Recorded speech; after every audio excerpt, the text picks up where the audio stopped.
Dolores Williams of DW's Stand Up. This is the day that the Lord has made. I will rejoice and be glad in it. If we do not stand up for what we believe, who will? I want to thank my sponsors. They make this podcast possible.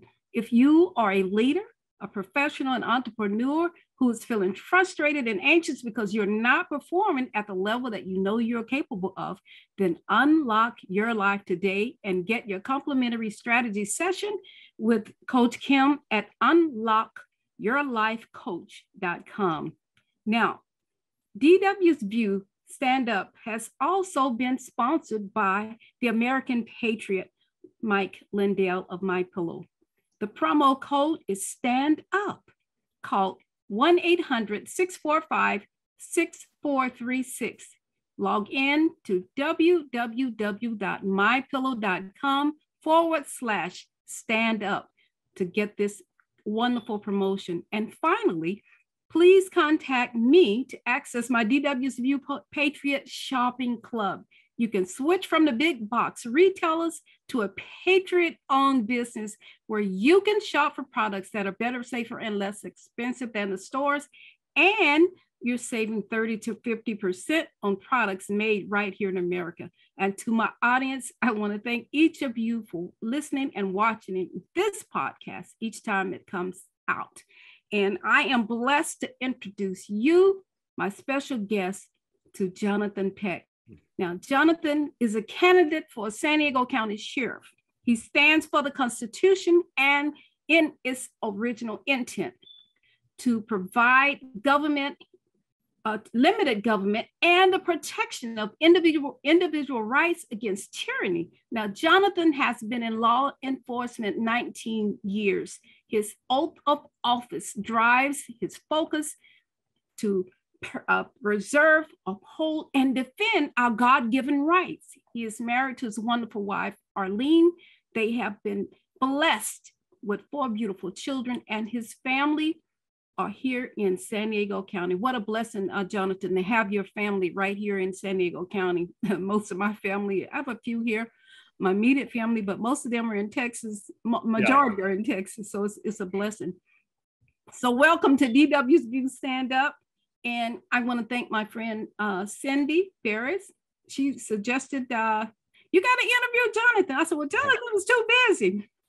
And then, of course, Dad, Joseph Weber got involved as well. So I want to thank them for being involved and getting us set up to be together today. Now, first, Jonathon, I want to thank you for your commitment to God, Jesus Christ, and to your family and to families in this community. And in starting with our interview, first, I want to start off asking you, why do you stand for the Constitution and what is unique about our Constitution in comparison to other countries?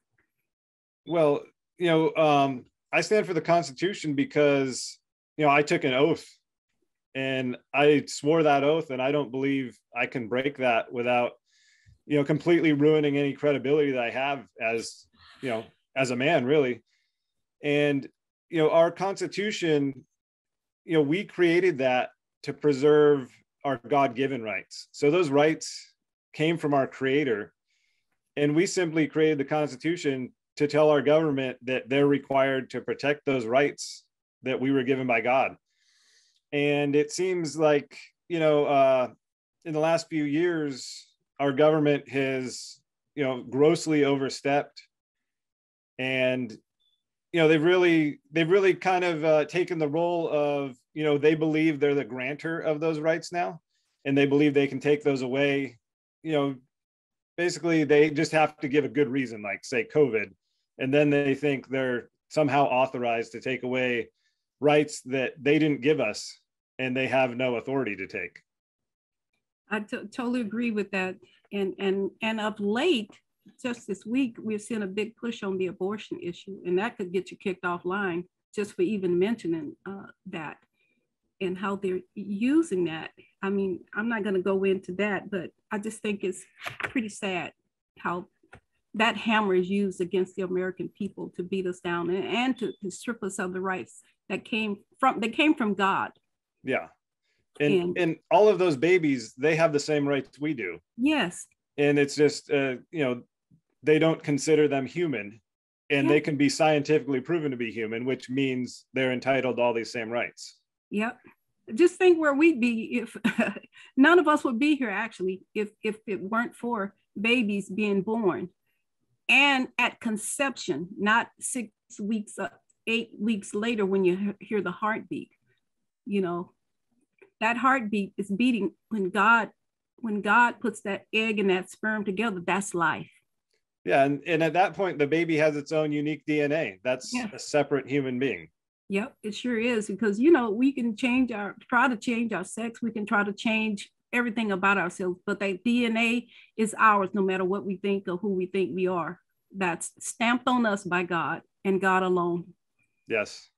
Amen. Now, why do you think you are the best qualified to be sheriff in San Diego County? Well, I never considered running for any kind of office before. It was actually members of my community who you've met now, Joseph Weber and those people. They came to me because they had looked at the sheriff's candidates, interviewed a lot of them, and decided they couldn't support them. And they came to me and proposed this idea, and I was very resistant to it because I don't consider myself anybody who would ever want to be in politics. It sounds like a nightmare to me. But the more I thought about it, the more I realized that, if good people don't step up and take these positions, it's open to somebody else. And I didn't see anyone in the sheriff's race who would step up, in the next emergency they declare, the politicians, the bureaucrats.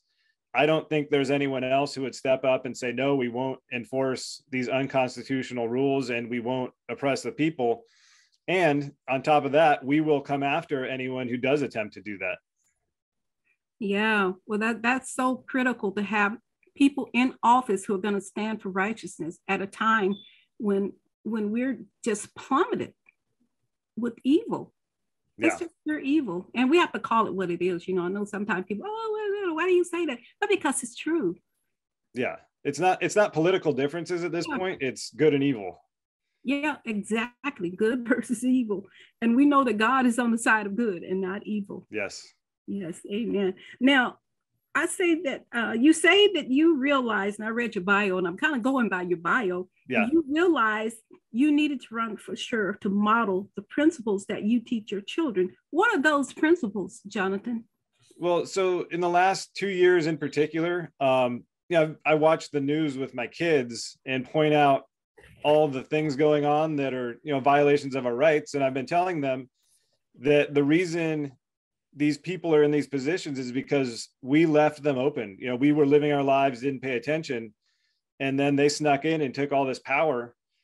And the whole reason was because nobody good stepped up there and took that position. And then I realized when the idea of running for sheriff came up that, it's time to practice what I preach. And I couldn't say no to that if, without being a hypocrite in my kids' eyes, which I can't do that.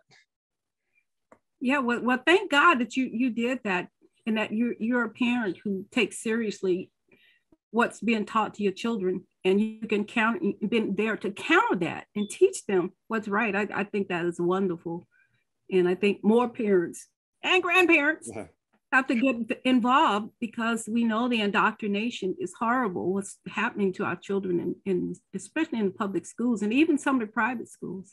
Yeah. Yeah. And I think it's just a fear. A lot of people feel the same way I do. It's just a fear of stepping out and stepping up. Yeah. And I'm hoping that, no matter how this election goes, I'm hoping that, I can be someone that people look and say, well, maybe I could do that because, he was able to do it. I just fear and courage are both contagious. And so we're all spreading something. So I'm at least going to try to spread some courage here. Amen. Well, I think you're doing a good job. Thank you. Yes. So, Jonathan, what is tyranny? Tyranny is just, the people who believe they're above us and believe they can control us. And right now, they're succeeding, quite honestly, on a large scale. And it's just the thought that they can decide what's best for us better than we can ourselves. And these people don't believe don't believe our rights come from God. They believe our rights come from government and what's written down. And on top of that, they just ignore, the laws they don't like, the rights they don't like. And they just believe they can impose their will on us because they're somehow better or a higher class than us. Yeah, that's so true. And I was looking at the case with the Supreme Court this week, which is pretty abhorrent that someone who works in law enforcement, more or less, kind of in a way, someone who works for the courts would release documents that the Supreme Court is considering. And I don't think whoever did that, I hope that they're found. They should not be able to get away with doing that kind of stuff. And then I just heard this morning, that yesterday, the address of the 6 conservatives, so to speak, Supreme Court justices, their home addresses have been released to the public so that people can go and protest at their homes. And there was even a suggestion that Alito and Clarence Thomas, if those 2 people are killed, then President Biden can get to appoint people to replace him. I don't know if you heard that. Yeah, that's when you don't have ideas that people will accept, is when you have to resort to dirty tactics and violence. I'm all for bring your opinions on the battlefield of ideas and explain to me why this is a just law that we can kill babies. But they don't have an argument, and that's proven by the fact that they have to resort to these dirty tactics that are so common in communist countries. Yep. Yeah, we can't, we can't tell America from China, Venezuela, Cuba, and all these countries, North Korea even. I mean, that people in America would have that kind of mentality. Yeah. Is pretty, I wouldn't say scary because we serve a God who's in control of it all. But it's very concerning for the American people to be dealing with this issue right now. Of course, we know, like you say, it's good versus evil. Yeah. And it just takes the good people to step up. It's just, we've been asleep for so long, and we've been so comfortable with our lives because we have everything we need, and now it's that illusion is kind of going away, and it's time for people to step up.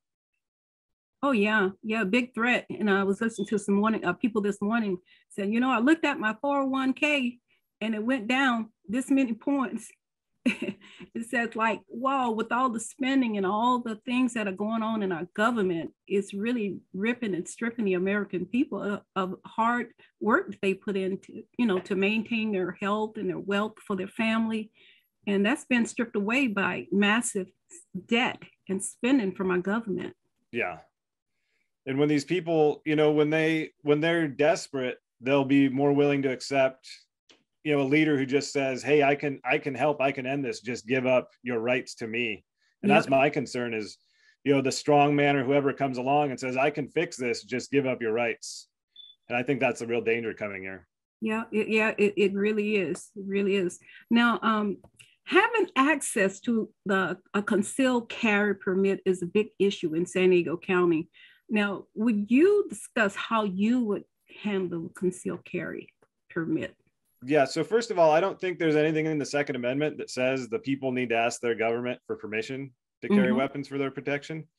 But everybody wants to know CCWs. So, I think it's the sheriff's duty, in light of the Second Amendment, to make that process as quick and easy as possible so that anyone who wants to, who's qualified, can carry a weapon for their own protection. Yeah, that's a blessing here in this country. And Jonathan, we could talk about what happens in countries where people have given up their weapons. We see it happening right now with Ukraine and Russia. Yeah, and actually over COVID, you could see how different Australia was than the United States. Yes. And I think the biggest difference there is gun ownership, because nobody wants to go to the house of somebody who's got the same weapons they do. It's a lot easier to go push people around when they're unarmed. Oh yeah, that is so true. And I know back, way back in the day, African Americans, only thing they had to protect themselves from the KKK. Yeah, they had to protect themselves from the KKK. They had guns. Yeah. That was how they protected themselves. was they had their firearms. They said, wait a minute, you better get out of here or you're going to catch a bullet. And I don't mean that, you know what I mean? They had to clearly protect their life from the KKK, African Americans. They had to do that by having a weapon. Had they not had a weapon, they wouldn't have been able to protect their families. Yeah. And it's, a small amount of people who are armed can defend themselves against, the rest of society. Oh, yeah. And I remember that because we have a friend from Australia. And to see those people locked down and not even be able to leave their homes without government permission is, and I know that's probably what the people here would love to be able to do, to lock us down. And another thing that was sad was seeing the children with masks on in school all day, and even forced to wear a mask outside in the sun, outside in the air, forced to put on a mask. And it was all these people saying, follow the science. And there was zero science that said kids should be wearing masks, Oh, yeah. Yep. And they'll kick you off the air for even daring to say that. Oh, yeah. They say follow the science, but they don't follow the science. Well, and if you follow the science today, you can see that there really wasn't a threat to, the vast majority of society. It was all a waste, all the lockdowns and everything. Yep. And they're not following the science anymore because now it's telling us exactly, the opposite of what they were saying. Yep. Yeah, it was all a plot to take control. All about and it control. Worked. The worst part is it was very successful. And part of the reason I'm running is because, when they try it again, I want to be there to try to stop it. Amen. Yeah, we definitely need somebody there because, people live in fear. Now I see people riding in their cars all alone, no one else in the car but them, and they have on a mask.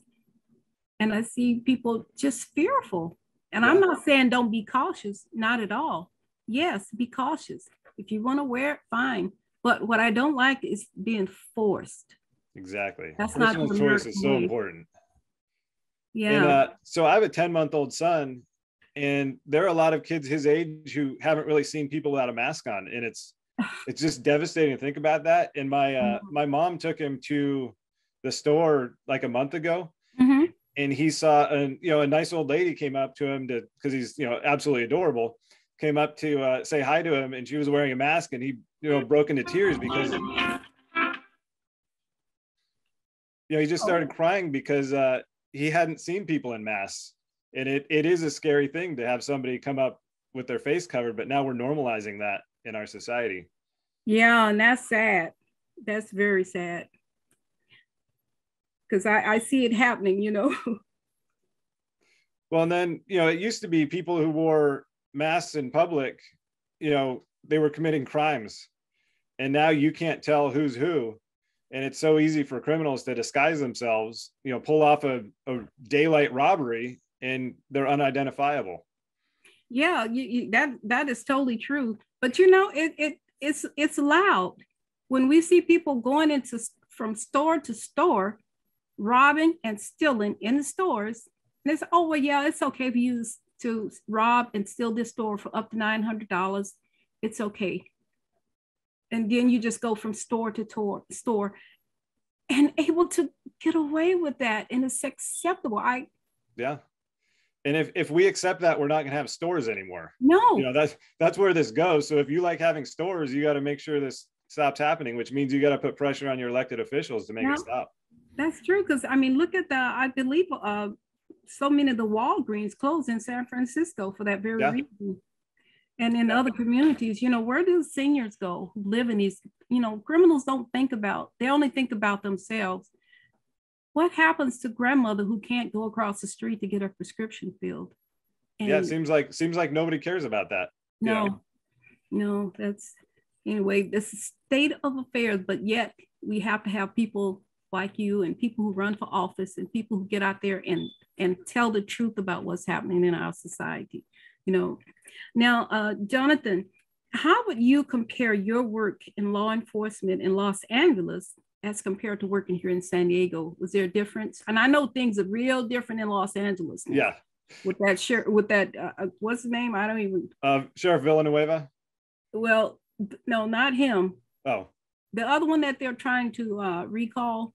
Oh, George Gascon. He's the Yeah, district Gaston. attorney up there. Yeah, district attorney. I mean, Yeah, he's the so one who Dave Chappelle just got attacked on stage by a guy with a knife, yeah, and he won't charge him with a felony. I know, I Like saw if he that. had the chance, he probably would have murdered him, but because he didn't succeed, they're charging misdemeanor instead of Oh, felony. yeah. So now, how would you compare working in Los Angeles to working here in San Diego County? Was there a difference in working, even though it was, you worked there a number of years ago, but Yeah. how do you compare the working in the two places? Well, I worked Los Angeles from 2003 to 2008. And I worked in the very bad parts of Los Angeles. So Compton, Watts, all South Central through there. And at 22 years old, it was a lot of fun, because of the action. Oh. Hear gunshots a lot, and at that age, you don't really think about, your own death. I wouldn't want to work it now that I have kids, but I had a lot of fun there. But, we see the results of, all these social programs and giving people free stuff to where they don't work. And then that just degrades a human being to have no purpose. Yeah. And then that ends in, more crime and violence. And I'd see people, once they got their government assistance checks, they had to spend it all, because if they have any savings, they're not eligible for their checks anymore. And so it'd be somebody, living in a rundown shack with a Lincoln Navigator and their kids don't have shoes. And that was the end result of these government programs. And they all had, in the projects, they all have satellite TV on the roof. It's just it's such a distortion of the priorities because it's free money. Yeah. Only free is not free, and they don't realize that. Yeah, it's soft slavery, really. Yep. It's you have to keep doing these things, because if you don't, we won't give you the money anymore. Yep. And that's the whole intent. And we see it happening now, giving people things to make them dependent on the government. Yeah. And the government doesn't own anything. Everything they have is taken from the taxpayer. Exactly. Yes. So now, I want to ask you this question. What's been your largest challenge being a deputy sheriff? So I work for a different agency. I'm not a deputy sheriff right now. I work really closely with them. And I'm still current with my agency, so I can't use their name at all. Oh, okay. I would love to use it because it's, great reputation, but they said they're going to shut this down if I use their name for campaigning. Oh, yeah. Yeah. Okay. No, I don't want you to do that. Yeah. But in law enforcement in general, what's been your largest challenge? So the biggest challenge kind of overall right now is that people are leaving law enforcement as quickly as possible, and we don't have anyone to replace them. So staffing numbers are going down, and that really started summer of 2020 with all the riots. We were demonized for the actions of somebody else, and then that's kind of normal for law enforcement. But the bad part was it was from top to bottom, we were thrown under the bus. We basically had no supporters at that point. And behind closed doors, our leadership would say, "Hey, you're doing a great job. We know there's a horrible time to be doing this." But publicly, they wouldn't stand up and defend us, when we were being called all these names and everything. And to have no support like that, people realize, it's time to get out of law enforcement. So people who are going to spend, a 25 to 30-year career are now leaving at 20 years. And you lose all that experience. And on top of that, the recruiting in my department is over 90% word of mouth to family and friends. In the last 2 years, I don't know anybody who's been trying to recruit anybody they care about because of, how the job has changed. And, the end result is low staffing and higher crime rates. And then on top of that, so like San Diego PD has a vaccine mandate, and they lost hundreds of officers, and they're still losing more. And they're trying to cover it up with, different methods to make it look like it's not happening, but it is. And now in the city of San Diego, you can call 911 and not have anybody show up for 12 hours. Wow. See, why can't people look at that, Jonathan, and say, wait a minute, we made a mistake? Because politicians don't make mistakes, they never admit it. Yeah. And that's the frustrating part, Yeah, that's very frustrating because the people pay a price. And, I remember seeing in New York, the police officers having water poured over them and just being blatantly attacked. And then these last few years, Jonathan, we've seen more police officers murdered, flat out killed for no reason other than they were a police officer. And because of what happened with George Floyd, that just spiraled out of control. And I'm not saying what happened to him wasn't real. Yeah, it was real. It was a sad situation. But you can't judge every single cop based on one incident. And Yeah. that was very sad. And for me, that was so frustrating because all of my enforcement contacts are on video, so I can say, I can prove beyond a shadow of a doubt that I'm treating everybody the same, but it doesn't matter. I was demonized, and, it is what it is, but that's what's leading to these lower staffing levels and higher crime. And I haven't heard anybody else talking about that being the cause, because they don't want to step up and say anything controversial. But, when we run out of cops, what do? Yeah, well, you know what? My husband and I, we look at TV sometimes. We look on there, Jonathan said, you know what? This looks like the Wild Wild West going on here. I mean, people shooting out in the streets, right? And we see them on TV just about every day. And little children get caught up in the middle of these bullets flying all over the place. So many children have been shot and killed because of bullets flying off everywhere in every direction. Yeah. They little children and innocent people have been beat up and killed and for no reason, just plain flat out evil crime. Yeah. Well, the biggest victims of defund the police are the good people in the poor neighborhoods. Those are the victims. The gang members, they benefit from it, but the good people, they're the victims. It's awful. Yeah, they are. And you know what? And those victims stand up and say, you know what? We don't want these gangs. We want to have police. We want to have protection. People want to be protected. They don't want all this stuff that's happening in their neighborhoods. Yeah. And of course, none of us would, Well, I had my one of my training officers when I was brand new. He was a black man, grew up in Compton, and he said once a month the Bloods, because that was his neighborhood, would be at his bus stop, and you either had to fight them or you join them. And he fought the Bloods every month, through middle school and high school, and came out, and he's a great man. But I don't know if I could have done that. I don't know if I'm that strong. And it's nobody understands how bad these neighborhoods are and how much it takes to actually come out of there, and stay intact. Yeah. And that's pretty sad too, because I've seen so many young people who've been killed because they, like you say, they didn't get involved, and they were innocent young people. I've seen some phenomenal young people who had their whole lives ahead of them killed because they wouldn't participate in that very activity. Yeah. But I'm trying to see now. San Diego County is a very large county, Jonathan.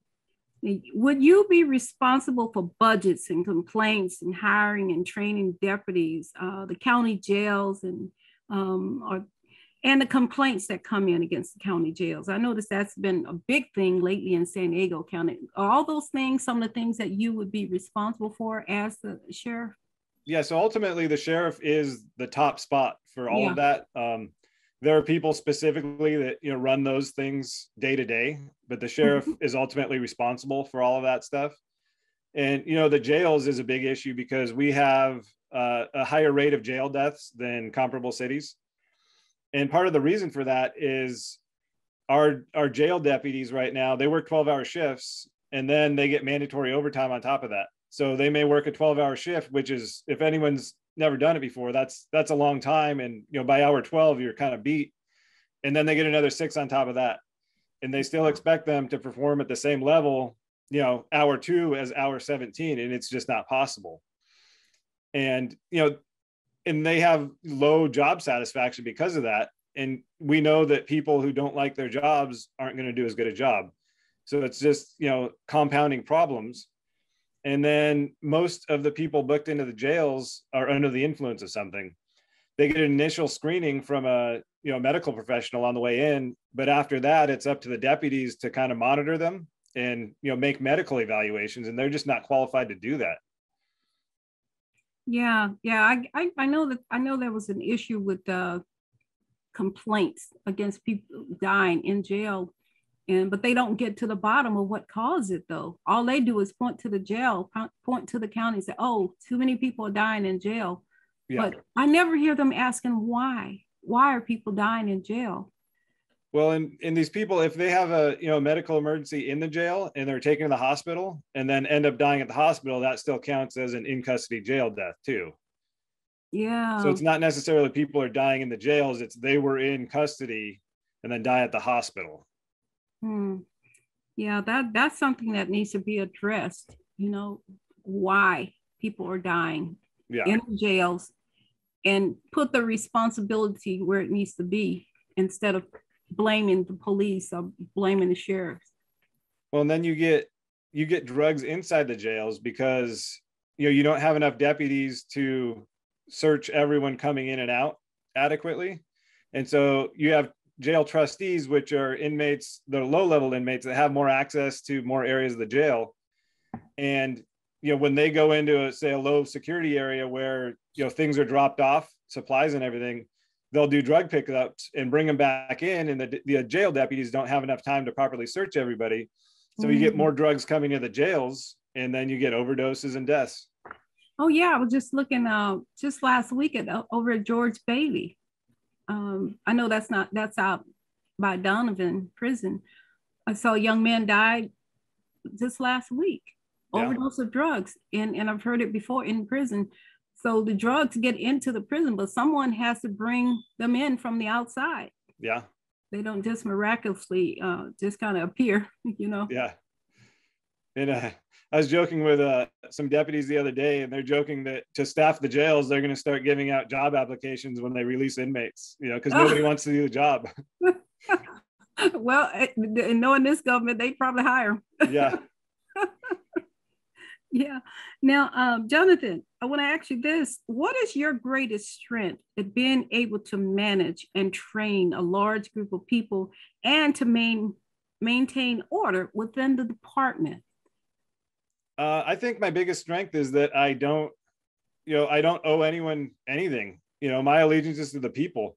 So I can make decisions completely independent of the politicians and the bureaucrats, and I can stand up for my people and not worry about ruining a political career, because I don't really care.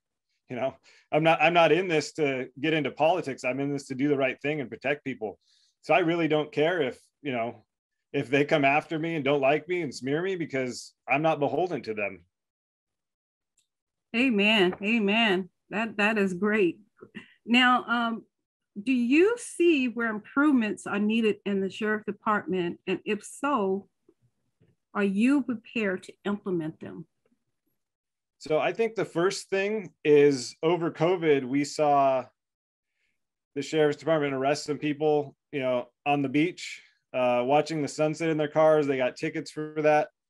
They cited business owners for staying open, and they arrested people who were in businesses without masks on. And the official reason was trespassing. But all of these things were violations of people's constitutional rights. And my first step would be to make sure everyone knows, we're not going to participate in that. We're not going to do that anymore. And oh, by the way, it's illegal for you to do that. And there are some pretty serious penalties for that. That would be my first step, is, from the top, say we're not doing these things. And I know for a fact the frontline deputies didn't want to do any of that stuff. They were just, following orders, which is a bad thing because we're not supposed to follow unlawful orders. But, a certain percentage are always going to do that because they're protecting themselves, their livelihoods, their families. And so we need somebody at the top who's going to make sure they never receive any kind of unlawful orders. Amen. Amen. So what do you think the main responsibilities of being in charge? And I know we've talked about this, but what is the biggest thing? What is the main thing that you are responsible for? You've been elected to this position, and what are you going to do when you get in office?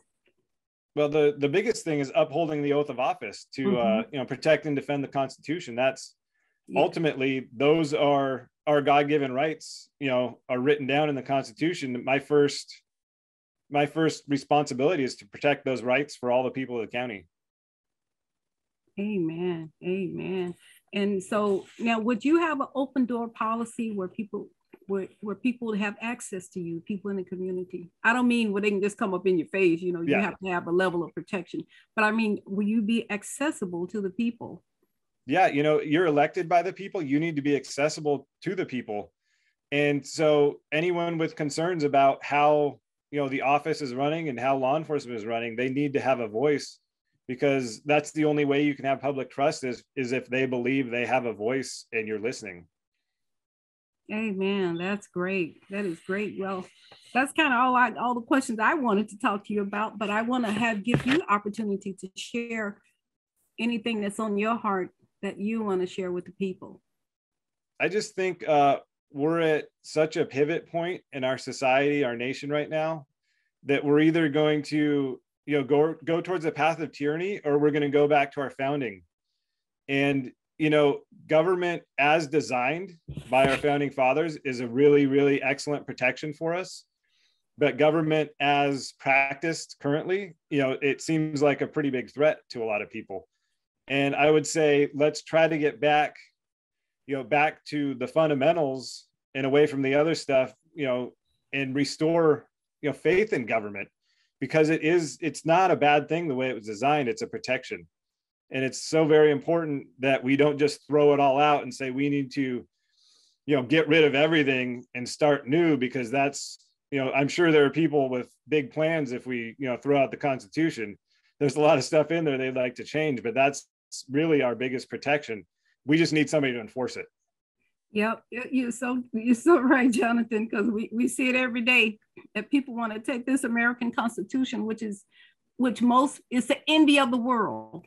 Yes. For free people, the Constitution of the United States is the envy. Let me ask you this: what do you think about all the people who are being allowed to come into this country? Do you look at our government as a smuggling operation that's happening right now in America, where millions of people are being just illegally brought into this country? And I know that's probably more border patrol type issue, but what's your opinion about that? Well, as soon as you assist them, you're a part of the crime. So it's illegal to come into the country without permission from the United States government. And as soon, you know, if I were to go in my truck and pick up some illegals and drive them up to LA, I would be an illegal alien smuggler. But when Border Patrol throws them on a plane or a bus and flies them into the interior of the country, you know, they say they're doing their job, and they're not. They're aiding and abetting a crime. And I understand why these people want to come here. And, you know, if I were in their position, I probably would too. But the thing is, you know, we're giving so much free stuff out that, you know, it's not fair to anyone to let people come here and then somebody else has to pay for it. Yeah. When we look at the trillions and trillions and trillions of dollars that have been spent, and now the American people are paying a price for that. You know, like I said at the beginning, you know, people looking at their 401ks, they're looking at their savings dwindle. And while at the same time, we're taking care of people who illegally come into the country, who have been brought into the country by our own government. So the government can do what it wants to do, and they don't pay a price. No, and they're counting on them being future voters, you know. So yeah, from a standpoint of a bad person, it seems like a good thing. Yeah, it's at the expense of the country, I'll say our beloved America. Yeah, but they don't see themselves. It doesn't seem like they see themselves as, you know, part of America. They're not Americans. They're, you know, some kind of upper international class of people that's better than us, and that's the way it seems to me. Yeah, well, I can, we hear a lot about the one world government, and it seems as though seems to be where it's going. You know, it doesn't matter where you come from. We're all just one world government with anybody who's in charge dictating over these people and controlling everyone. Yeah, and I think government should be at the lowest possible level, because government by people that you know and you know where they live, and, you know, you can go talk to them. I think that's the best system, and that's how we started out, and we've gone so far that now it's, you know, people thousands of miles away making decisions, and they've never even been to our county. Yep, that's so true. It's so true. Well, Jonathan, it's been a pleasure talking to you. And I want to thank you for bringing godly values and common sense to the San Diego County Sheriff Department and to California, because we need common sense. And you brought some common sense points today, and I appreciate that. I turned my phone off, and I don't know why it's still ringing. Excuse me, I literally turned it off. Yeah. But anyway, I want to thank you once again, Jonathan, for coming to DW's View Stand Up. And to each of you, my audience, I want to thank you for taking the time to watch and to listen to this podcast. And if you have a message to share and you'd like to be a sponsor on this podcast, just contact me at dwsviewstandup@gmail.com. Remember to subscribe to my podcast and get the latest recording. Share this message with your friends and on social media. Be sure to join us next week. We'll have another guest. Now, you know, I have my little thingy every week, that a little charge for everyone. And that is at DW's View every week, Jonathan, whenever we meet, we have a charge for everyone. And what is that charge? That charge is to stand up. Stand up for what's right, because guess what, Jonathan? If we do not stand up,